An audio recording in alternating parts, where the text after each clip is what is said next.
Hello all, El Presidente Tel here.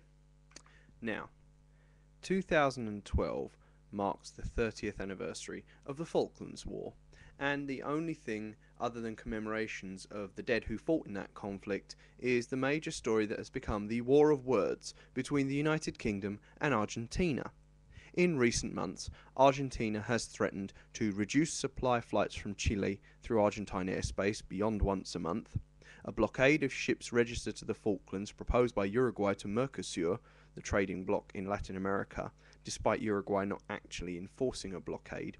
And the most recent salvo in the conflict, an advert in which an Argentine athlete is seen training in the Falklands, running up and down a war memorial, followed by the phrase, "To prepare for victory on English soil, we must train on Argentine soil," and a badge that they were going to wear at the Olympics asserting their claim to the Falklands using the Argentine name Las Islas Malvinas.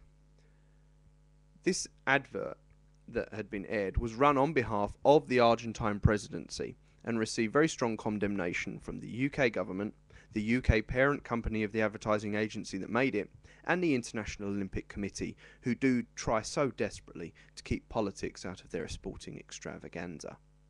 Now, there's plenty of rhetoric on both sides, with the United Kingdom brushing off all attempts to negotiate sovereignty, and Argentina calling for an end to British imperialism on its doorstep. Now, it could be argued that I would hold a certain bias, since I'm British myself. But even if we look at this objectively, Argentina would still probably lose out because the Falkland Islanders wish overwhelmingly to remain British. But Britain isn't absolutely innocent here. Much like the mobs who were burning Union Jacks outside the UK Embassy in Buenos Aires, there is an element of the hooting, hollering Yahoo crowd who even take the opportunity to reference a military conflict in which many people died in the context of a football match, or start frothing at the mouth if there's any talk of ceding British territory. Thankfully, on both sides, the real extremists are relatively few in number, but there is, however, a popular sentiment in each country to protect their territorial claim whilst denigrating the other nations. Now, the only guarantee we have here is that this is highly unlikely to develop into another shooting war, as Argentina's economy only stretches enough to pay its troops, and the British have nowhere near the resources to mount the task force they did in 1982. Some circles argue that Argentina uses the Malvinas controversy as a mask to cover domestic problems, as Galtieri did when he invaded them in the first place, and the loss in the war cost him the presidency.